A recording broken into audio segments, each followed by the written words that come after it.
Querido, abra sua Bíblia comigo, Evangelho de Mateus, capítulo de número 28, verso 18 a 20. Evangelho de Mateus, capítulo 28, verso 18 a 20.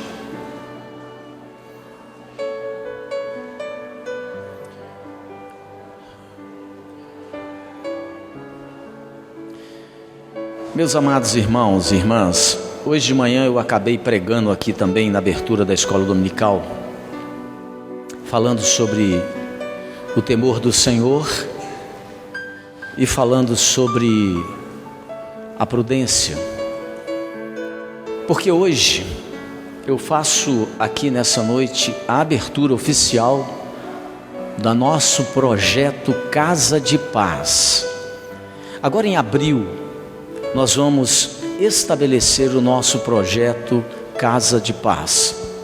Nosso alvo é alcançar pessoas que precisam de ajuda e que precisam de conhecer a palavra de Deus para experimentarem uma transformação de vida. Então hoje eu quero focar a minha palavra nessa direção, sobre a minha responsabilidade, sobre a sua responsabilidade, você que está aqui, sobre a responsabilidade que nós temos diante de Deus, de buscar aquilo que está perdido, de buscar aqueles que estão feridos, machucados e quebrados pela vida, pelos problemas e dificuldades que são impostos a muitos de nós e a todos nós. Todos nós já experimentamos situações desafiadoras. Mas aqui em Mateus, no capítulo 28, verso 18 a 20, Jesus diz assim: veja, Jesus aproximando-se, falou-lhes dizendo: toda a autoridade me foi dada no céu e na terra. Ide, portanto, fazei discípulo de todas as nações, batizando-os em nome do Pai, do Filho e do Espírito Santo, ensinando-os a guardar todas as coisas que vos tenho ordenado. E eis que estou convosco todos os dias até a consumação do século. Amém. Graças a Deus. Vamos orar, feche seus olhos. Senhor Jesus, nós queremos, ó Deus, nessa hora, colocar diante de Ti, ó Deus, o nosso coração, a nossa mente, a nossa inteligência, todas as habilidades que o Senhor nos deu. E nós Te pedimos, Espírito Santo, que nessa noite o Senhor possa gerar um despertamento, gerar, ó Deus, um quebrantamento em nosso coração, para que possamos nos dobrar à Tua palavra, para que nós possamos acolher e abraçar a vontade do Senhor, para que possamos realizar aquilo que Te agrada, porque nas Escrituras Sagradas estão dito que a vontade do Senhor é boa, perfeita e agradável, e que o Senhor não nos dá nenhum tipo de direcionamento, a não ser que Ele possa produzir o bem para a nossa vida, o bem para o nosso próximo e também a glória para o Teu nome. Então, meu Deus, que nessa noite o Teu povo que aqui está possa, ó Deus, abrir o coração, acolher a Tua palavra e ter disposição de fazer aquilo que o Senhor ordena que façamos. Em nome de Jesus é que oramos. Amém.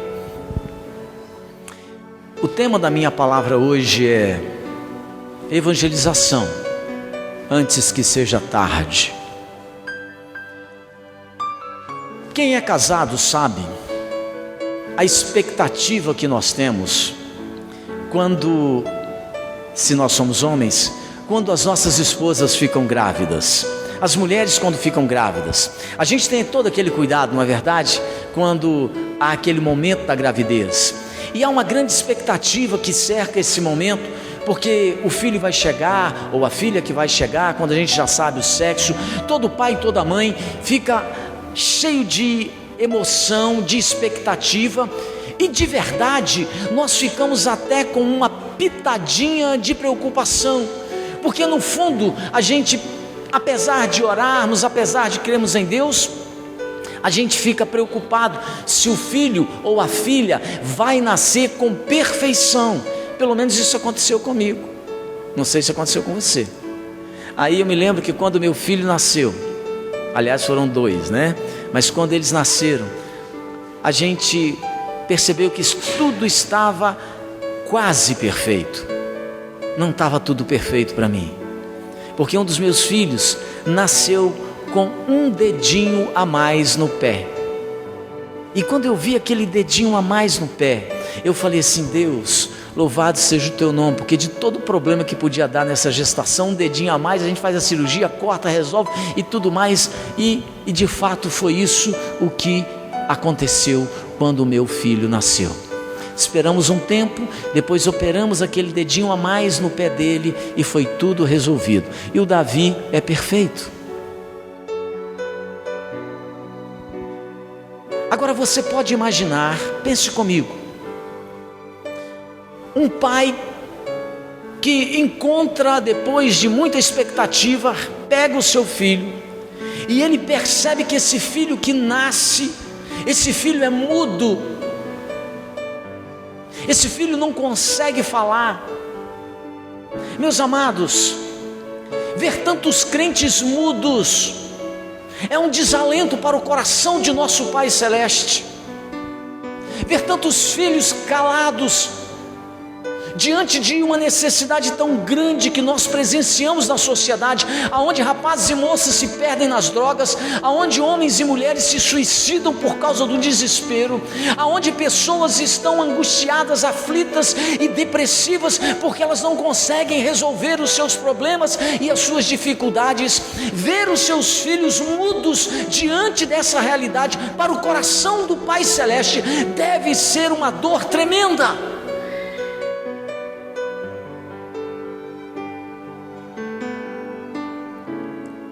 As igrejas, seja aqui, seja em Caratinga, seja em Murié, onde eu nasci, em qualquer parte do Brasil, as igrejas, elas estão cheias de crentes mudos, de filhos que Deus gerou com tanto esforço, com tanto amor, com tanto carinho, mas que estão mudos porque eles nunca falam de Cristo para ninguém. Eles vivem uma vida cristã silenciosa na sociedade, silenciosa no seu trabalho, silenciosa lá dentro da faculdade. São mudos, não brilham, a luz que eles têm estão se apagando, o sal que eles deveriam ser na sociedade, eles já não são mais, porque eles estão perdendo o gosto, o sabor.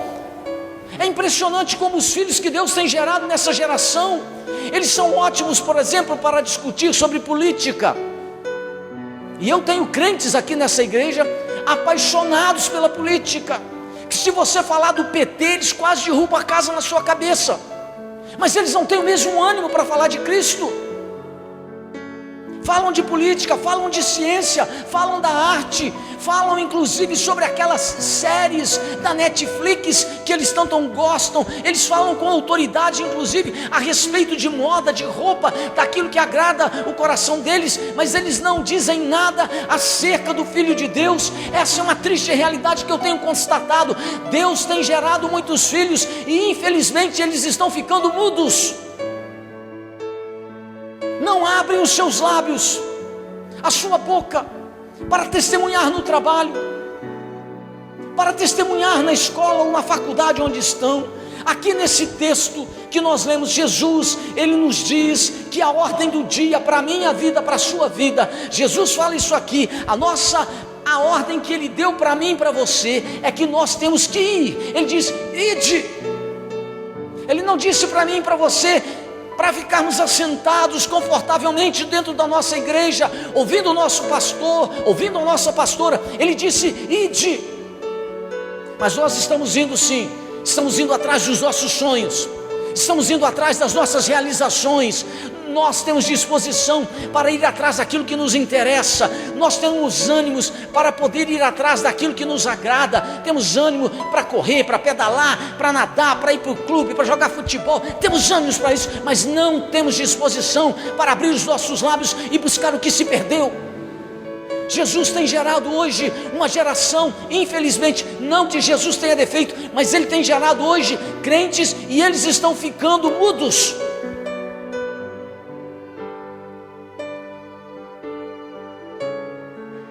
Jesus disse, nessa última ordem que Ele dá aos seus discípulos antes de voltar aos céus, que nós devemos buscar as almas perdidas.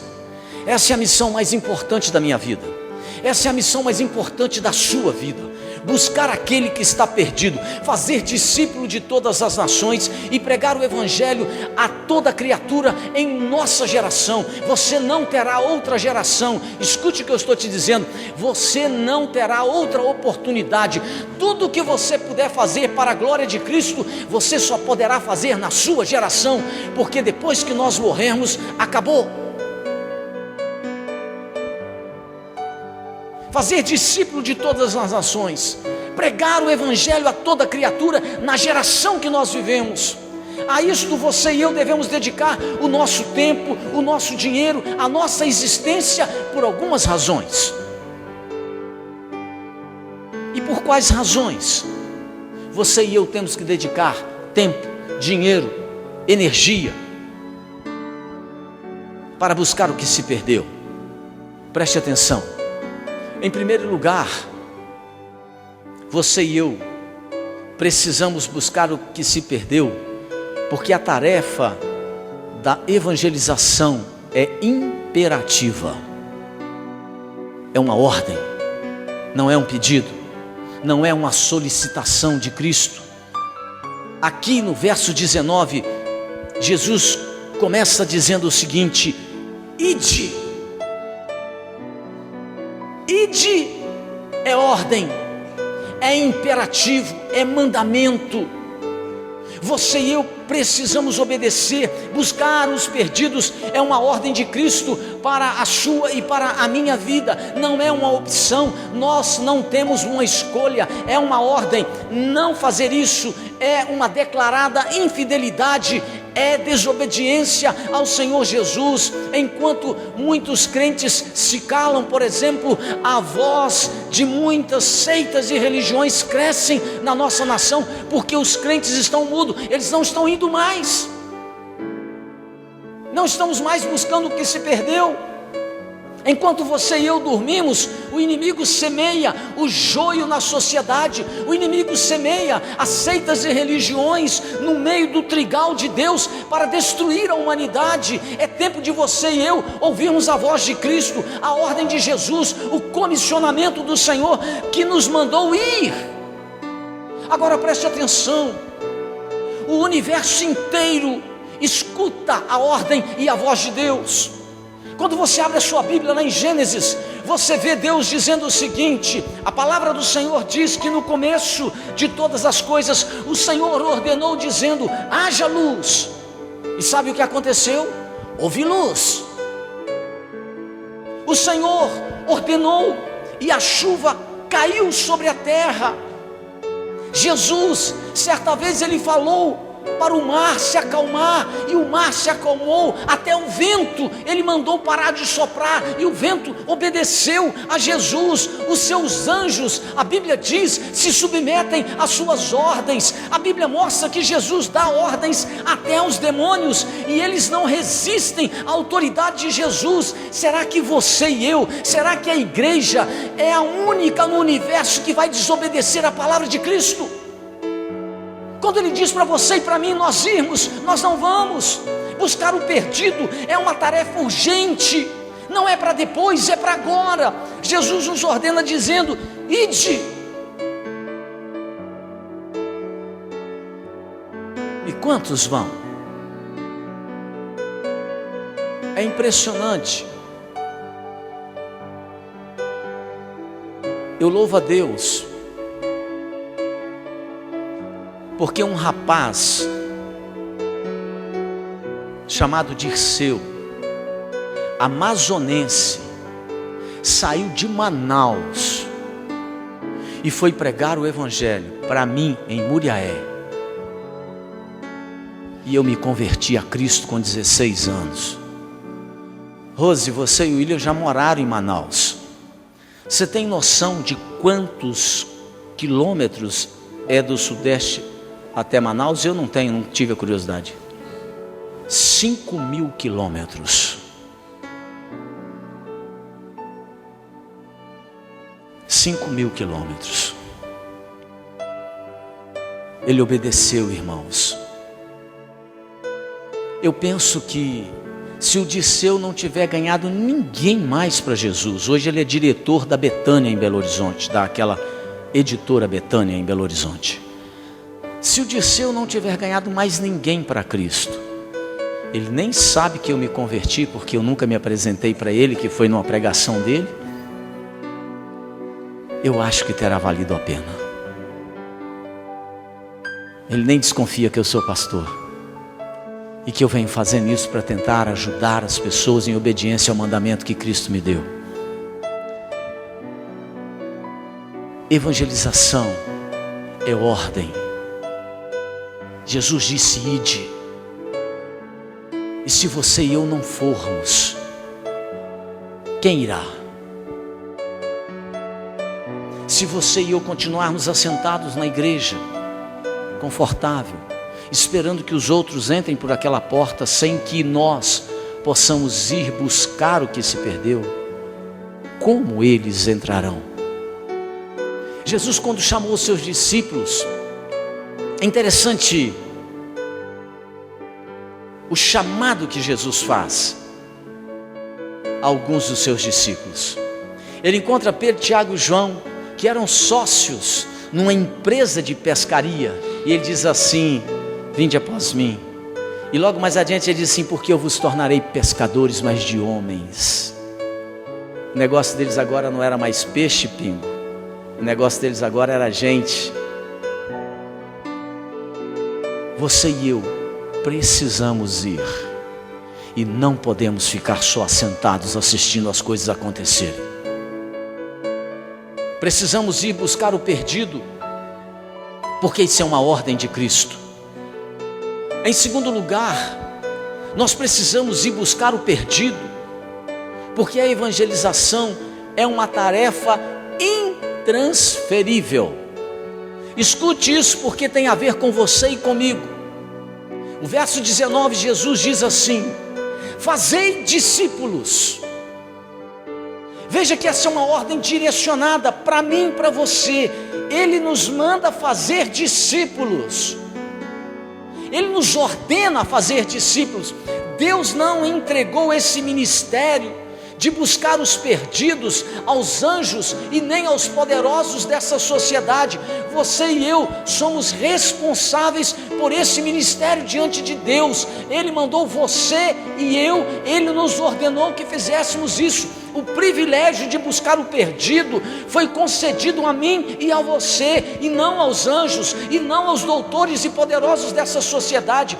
O Senhor Jesus não estipulou outro método para alcançar e buscar o que se perdeu. O método de Jesus é usar você, é usar a sua vida, é usar as suas fragilidades, é usar a minha vida com todas as nossas limitações. Ele usa quem se dispõe a obedecê-lo.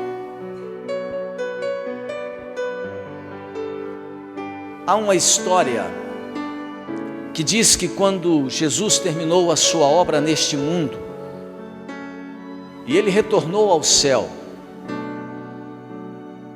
um anjo se aproximou dele, e essa história diz que esse anjo perguntou ao Senhor o seguinte: Senhor, tu consumastes a tua obra na cruz e ressuscitaste dentre os mortos, mas quem vai sair pelo mundo para contar a respeito da sua vitória sobre o pecado, da sua vitória sobre o diabo e sobre a morte? Quem vai pregar o evangelho para todo mundo? E Jesus respondeu para esse anjo o seguinte: eu preparei 12 homens para esta tarefa. Eu deixei a igreja responsável por essa tarefa e por esse empreendimento. Mas Senhor, e se eles falharem? Quis saber esse anjo. Jesus então respondeu: se eles falharem, eu não tenho outro método. Meus amados, O método de Jesus para alcançar o mundo inteiro é usar a sua vida, é usar as suas mãos, é usar os seus pés, é usar a sua igreja. O método de Deus é usar você, não é usar o outro que você acha que é mais habilidoso. O método de Deus é usar a sua vida. Jesus disse: ide e fazei discípulos. É você e eu que fazemos discípulos, e essa é uma tarefa intransferível. Não é para outro, é para você e é para mim. É nossa responsabilidade de ir e fazer discípulos. É nosso o privilégio de servir ao Senhor, e isso é intransferível. Se você não fizer, ninguém fará em seu lugar. Mas é bom que você saiba que Jesus contou uma parábola sobre isso. E é bom que você e eu tenhamos consciência das responsabilidades, do privilégio e das consequências. E ele conta a parábola, lembra dos talentos? Que ele tinha 3 servos, chamou um, deu talento para ele, chamou o segundo, deu talento para ele, e chamou o terceiro. Parece que o terceiro tinha muitas limitações, porque a parábola de Jesus disse que ele entregou 1 talento a esse terceiro. Aos outros ele entregou mais talentos. E segundo as Escrituras sagradas, o Senhor não dá a você e a mim nenhum tipo de atividade que esteja além do nosso alcance. E esse terceiro servo recebeu 1 talento, Emerson. Só 1 talento. E esse dono da propriedade, do dinheiro, viajou e foi embora e disse: olha, eu volto um dia para acertar as coisas. Passou um tempo, ele voltou, chamou o primeiro servo. O primeiro servo disse assim: olha, Senhor, o Senhor me deu tantos talentos, está aqui o dobro e tal. O Senhor ficou muito feliz. Chamou o segundo também disse: olha, o Senhor me deu tanto, eu estou te devolvendo o dobro. Ele ficou muito feliz. Chegou o terceiro, que tinha recebido 1 talento. Ele disse: olha, sabendo que o Senhor é um homem rigoroso, sabendo que o Senhor é um homem muito severo, e então fiquei preocupado e eu enterrei esse talento na terra. Eis aqui o talento que o Senhor me deu.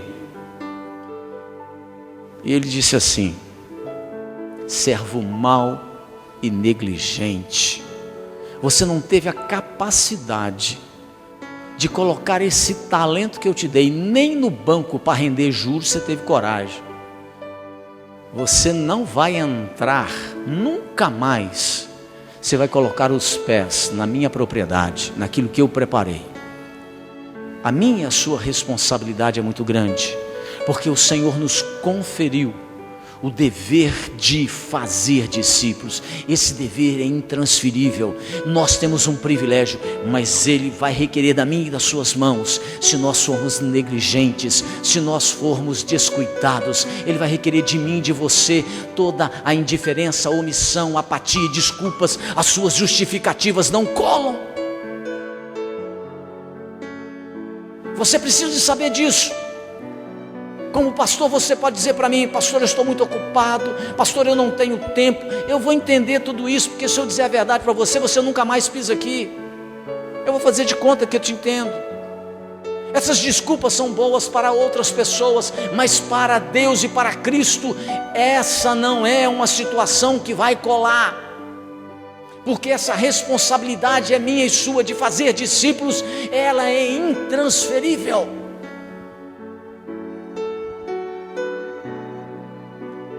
Em terceiro lugar, buscar o que está perdido é uma tarefa, diz Jesus, inadiável.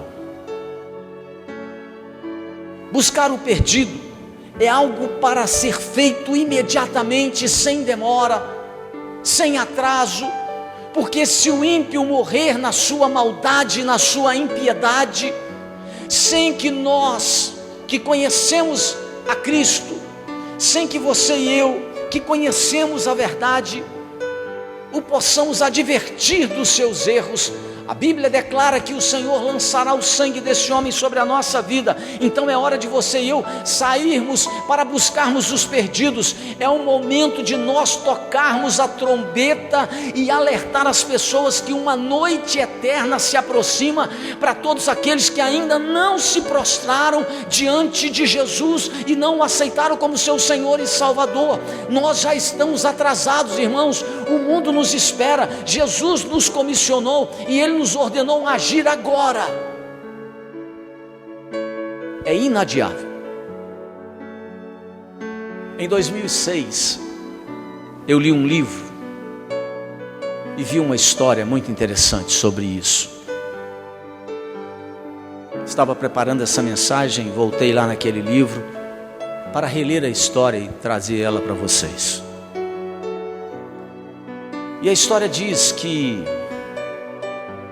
havia numa tribo indígena um rapaz que estava se preparando para assumir o posto de cacique na sua aldeia. E o rapaz era inteligente, comunicativo, ele tinha um corpo atlético. A tribo tinha grande esperança de que ele se tornasse um grande líder. Mas de repente, aquele moço caiu doente e todos os recursos disponíveis não foram suficientes para reverter o quadro clínico daquele rapaz. E um dia ele perguntou à sua mãe: mãe, o que será de mim quando eu morrer? Para onde vai a minha alma depois da morte? A sua mãe, aflita, lhe respondeu dizendo: filho, eu não sei. Eu não sei. Os dias se passaram e aquele jovem foi definhando, a situação da sua saúde foi piorando, e ele agora já estava à beira da morte, e deitado no colo da sua mãe, desesperado, ele tornou a perguntá-la: mamãe, eu estou morrendo, por favor me diga, para onde é que eu vou depois da morte? O que vai ser de mim depois que eu morrer? Para onde vai a minha alma quando eu morrer?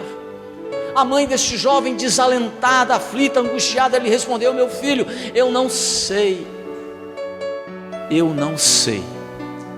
Não sei. Aquele jovem morreu sem saber para onde ia a sua alma na eternidade. A história continua dizendo que alguns anos depois, um missionário chegou naquela tribo, naquela aldeia, e começou a pregar sobre Jesus. Falou sobre a salvação, falou sobre o céu, falou sobre o perdão dos pecados. Ele falou sobre a vida eterna. E enquanto ele começava a pregar e a falar sobre aquilo, de repente ele foi interrompido, porque saiu de dentro de uma cabana, saiu uma mulher com o rosto cheio de rugas, envelhecida e com lágrimas nos olhos, e ela correu na direção daquele missionário e gritou para ele: por que você não veio antes? Por que você não veio antes?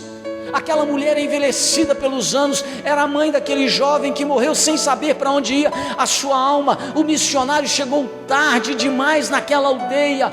Meus amados irmãos e irmãs, a noite eterna se aproxima de muitas pessoas sem que elas saibam. Nós devemos trabalhar enquanto é dia. Hoje é o dia da salvação. Nem todos os crentes têm um chamado para ir pregar o evangelho a uma cultura diferente, mas você e eu podemos sim atravessar a nossa rua, ir para o nosso vizinho da frente. Você e eu podemos sim subir e bater no apartamento de cima e falar de Jesus, ou descer para o de baixo e falar para eles, ou para o nosso vizinho da frente, ou para o nosso vizinho do lado, ou no nosso trabalho, ou na nossa faculdade. Podemos falar de Cristo para essas pessoas, podemos identificar esses que estão com problemas, com crises, com angústias, e podemos ser um instrumento nas mãos de Deus para abençoá-los. Em Lucas 16, 9, Jesus faz uma revelação tremenda sobre a vida eterna e o céu. Você lê, e eu tenho certeza que nenhum de vocês sabem sobre isso, porque a gente não presta atenção. Se tiver um ou dois aqui que sabe, vou ficar surpreso. Mas lá em Lucas 16, 9, Jesus diz que quando nós chegarmos no céu, escute isso, aqueles que Cristo salvou por nosso intermédio, por seu intermédio. Essas pessoas, elas vão nos receber, na palavra de Jesus, elas vão nos receber nos tabernáculos eternos. No dia que você morrer e que você atravessar os portais da vida eterna e você colocar os pés na cidade santa, virá aquela pessoa que você um dia foi usado por Jesus para ganhá-la para Cristo, e ela vai te receber nos tabernáculos eternos. Então preste atenção, John Wesley, o fundador do metodismo, do movimento metodista, ele levou milhares de pessoas ao longo da sua vida a Jesus. Então dá para você imaginar a festa que foi no céu, no dia em que esse homem atravessou os portais da vida eterna. Dá para você imaginar. Você já pensou quanta gente virá te abraçar e agradecer porque você foi um instrumento nas mãos de Deus para a sua salvação? A Bíblia diz que quando você e eu morrermos e atravessarmos os portais da eternidade, se nós morrermos em Cristo, então aquelas pessoas que Deus nos usou para ganhá-las para Cristo, virão até nós nos receber.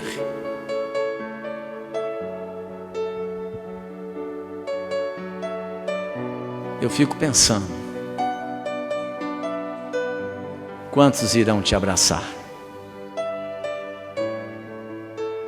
Uma das coisas que me aconteceu e me deixou muito triste foi que quando eu me formei na faculdade e fui nomeado pela primeira vez no estado de Minas como pastor de uma igreja, que foi João Molevade.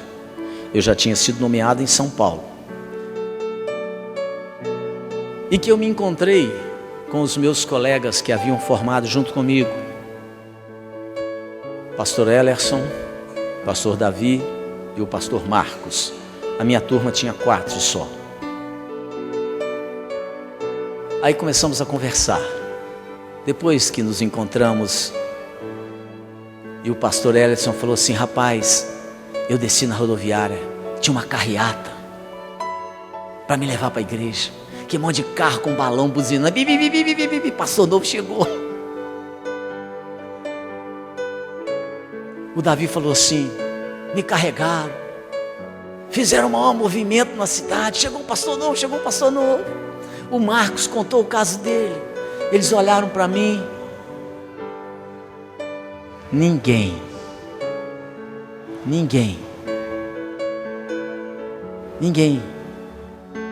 fizeram nada.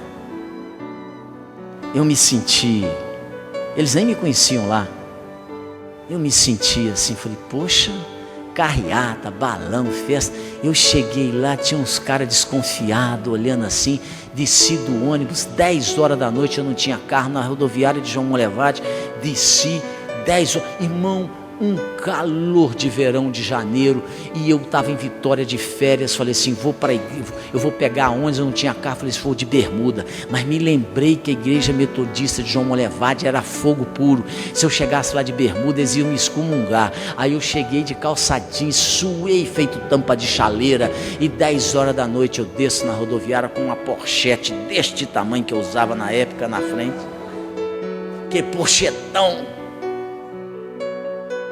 conhecia nada, ninguém, sabia nem para que lado era a igreja. Depois eles me contaram, as minhas ovelhas me contaram isso, rindo, rolando de rir.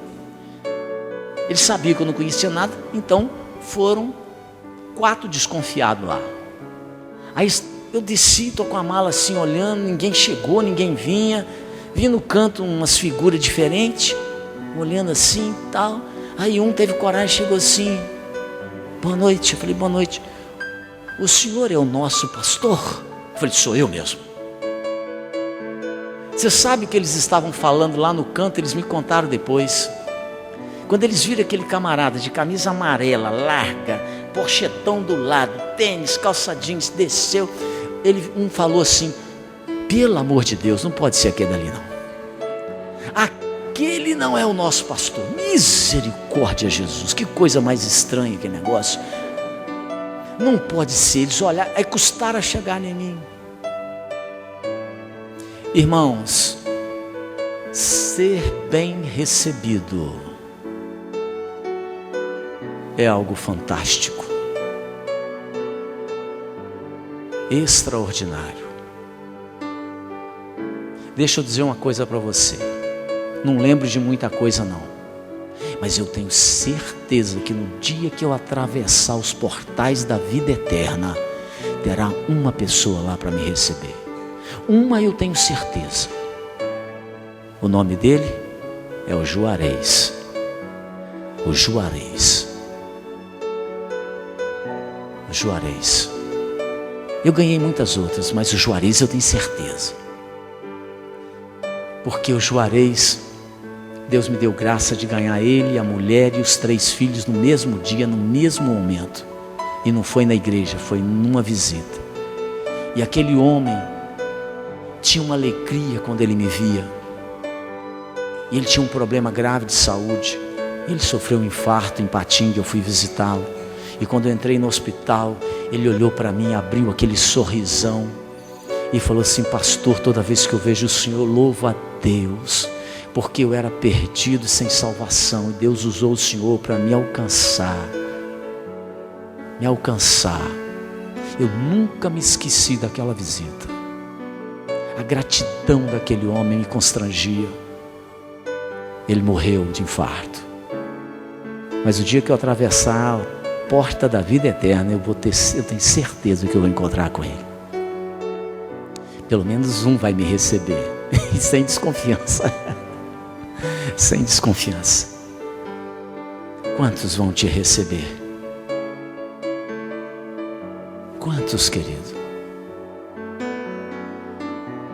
Jesus te salvou para uma coisa maior do que ficar sentado no banco se lamentando e reclamando de mim, da igreja, de que não funciona e das suas mazelas. Jesus te levantou para ser luz do mundo e sal da terra.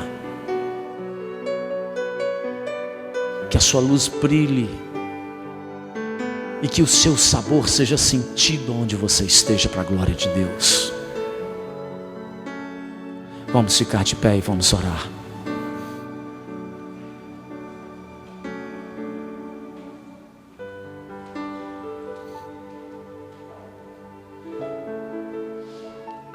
Feche os seus olhos.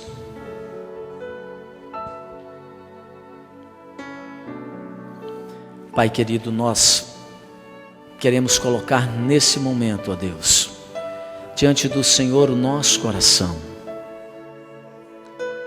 A tua palavra foi anunciada, o evangelho foi pregado, e eu quero te pedir, Espírito Santo, que o Senhor possa levantar nessa noite nos corações dos meus irmãos e irmãs uma disposição irremovível, um desejo marcante de ser um instrumento nas tuas mãos nesse projeto da Casa de Paz.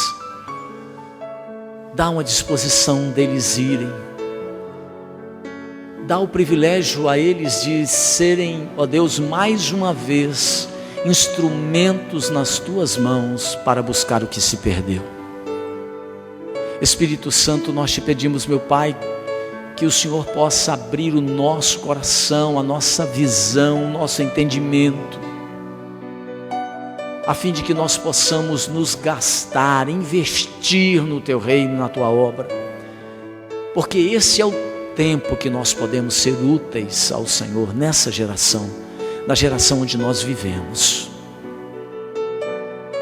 Pai, eu quero te pedir no nome de Jesus, que o Senhor inclusive possa trazer para perto dos meus irmãos e irmãs, aquelas pessoas que o Senhor quer, que o Senhor deseja, que nós alcancemos nesse projeto da Casa de Paz.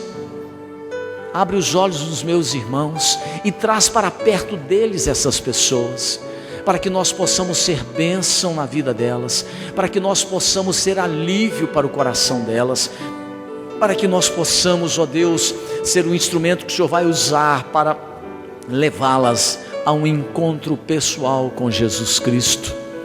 Eu oro nesta noite, ó Deus, clamando pelo nome de Jesus, para que o Senhor possa trazer essa disponibilidade ao nosso coração e levantar, ó Deus, uma nova disposição no nosso coração para te servir com toda alegria, com todo entusiasmo, com toda satisfação, com uma plenitude de alegria no nosso coração, porque a tua palavra diz no Salmo 100: servir ao Senhor com alegria, e é assim que nós queremos fazer tudo para a tua glória com alegria. Nós oramos, ó Deus, pedindo em favor da tua igreja, do teu povo que está aqui nessa noite. Nós os abençoamos para que eles possam ser mais uma vez esse instrumento nas tuas mãos para a glória de Jesus. Nós oramos por eles em teu nome, Pai, no teu nome, Jesus. Amém. Graças a Deus.